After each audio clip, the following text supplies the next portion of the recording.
Trying to make a quick buck here on Craigslist it's fine with me, right? People do it all the time, flipping PCs for a small profit. Daddy's talking. That's Daddy's turn to talk. And flipping PCs for a small profit is not a sin. But charging literally twice what a system costs to build is ridiculous. I mean, $4,500 for this? And proceeding to then make fun of those who've apparently called you out on it only compounds the issue on a public forum. We've learned that from experience. So let's discuss. If you're sick of seeing that same Activate Windows watermark over and over, snag an OEM license from SCD Key. You'll have a fully activated OS in seconds, and you can kiss that watermark goodbye. And be sure to use menu offer code GSL for that sweet discount. For $4,500, you could do a heck of a lot. That's a sweet vacation, right? Pretty much anywhere on planet Earth, health concerns aside. $4,500 makes for a decent used car. It's a beefy mortgage payment or several mortgage payments. It's health insurance for several months, but it's also a killer gaming PC and or workstation. For $4,500, you could build something with a Threadripper chip, right, a hefty Threadripper chip. We're talking 32 core, even 64 core, RTX 2080 Ti, insanely fast, bountiful storage, and one heck of a case. We're talking artsy, right? Above and beyond. Need I say more? I think we all know how far this chunk of change goes, regardless of the industry, not just PCs. But when the first thing I see in this parts list is a Ryzen 7 2700X, my face goes like this. But let's not get ahead of ourselves, starting from the top. Ultimate gaming / work from home desktop PC. $4,500 or, oh, I said Orbio, OBO. Okay, that's nice, right? You've got a target market in mind. There's nothing wrong with that. Maybe someone who was furloughed or sent home to handle work remotely would be interested in your rig, right? And that intention on the surface is innocent enough. Though most would agree that $4,500 freaking dollars is a bit excessive for a work from home PC. I don't know what kind of stuff you're doing at home that you normally do at work that requires thousands of dollars worth of computational power, but I guess, I don't know, I'm sure there's a use case out there. But moving on, we're greeted with several pictures that pretty much show the same things, right? All of these shots here, they're all identical, and so are all of these shots. So I don't understand why he bothered with this many photos. I mean, for tips on how to set up like a proper gaming PC ad, we do have this video up here. I think it's on this side. Ultimate Asus gaming / work from home computer plus keyboard / mouse, but no monitor included. Tons of room for add-ons. I'm just gonna stop. He's spending a huge chunk of his time in this ad discussing storage options, and that's when you know it's bad. Plug and play, or wait, no, that says plug in and play. Hear that, Nate? It's plug in and play.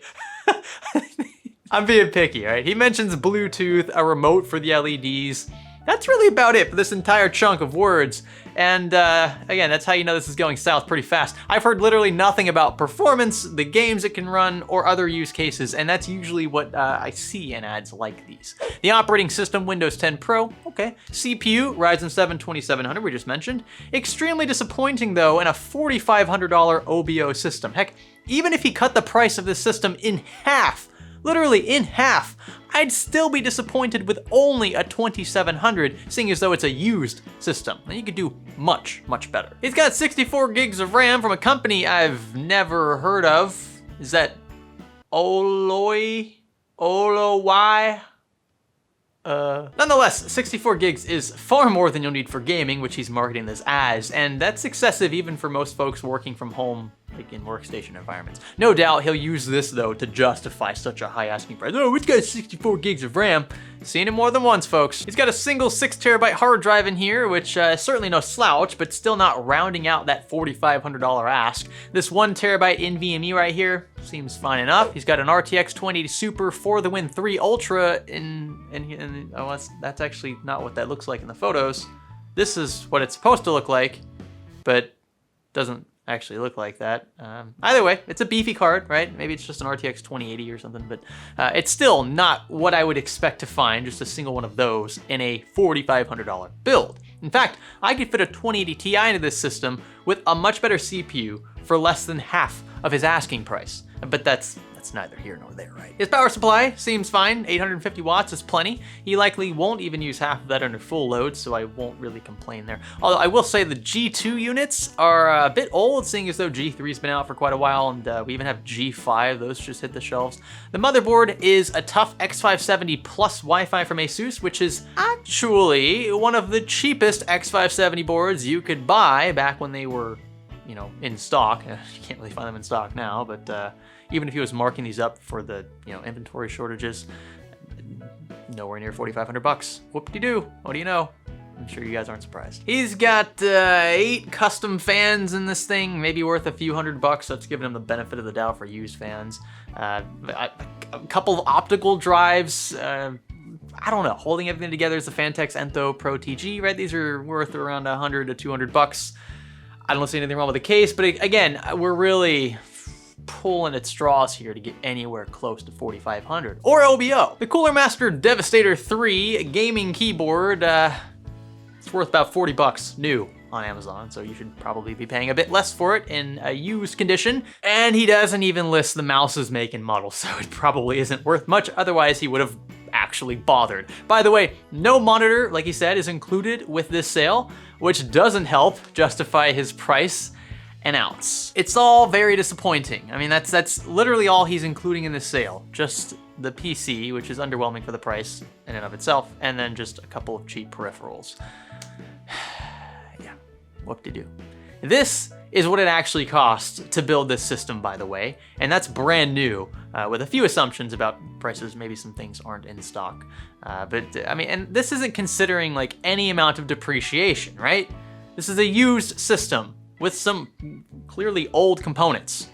Reality check. But here's another kicker. These freaking tags. Now, what people will typically do is shove a bunch of these random words at the bottoms of their ads so that they become searchable on sites like Craigslist. I do it all the time. Think of it like a primitive SEO. But what you probably shouldn't do is waste time down here mocking people who have apparently flagged your post. Now, I get it. No one should flag a Craigslist post simply because they think that the product in question's overpriced. It's a childish move, right? But what you shouldn't do in response is mock said people by using words like haters and no-lifes. I mean, this is literally a sentence right here. Haters keep flagging me because they got nothing better to do on quarantine with no job, haha, LOL, keep it up, cause I'll keep reposting it with your no life self, LOL, emoji, emoji, emoji, emoji. Nate's cracking up, he hadn't heard, he doesn't know about this video. So yeah, you probably shouldn't do that. He's even got phrases like toilet paper in here, I guess to draw on that crowd. Yeah, it's pretty hilarious, and it takes things too far though.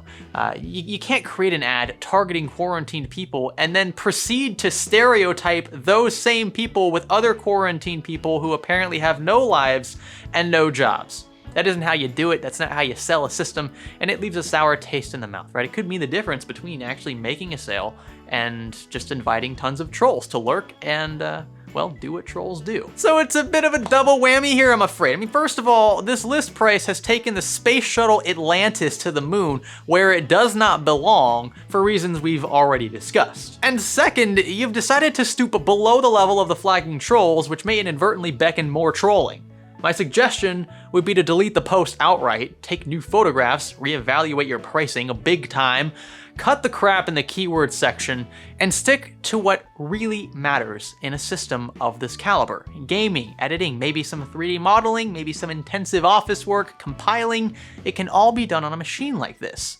But you could pay a lot less than what this person's asking. The 2700 is great, and the 2080 Super, assuming that's what this is, can certainly hold its own.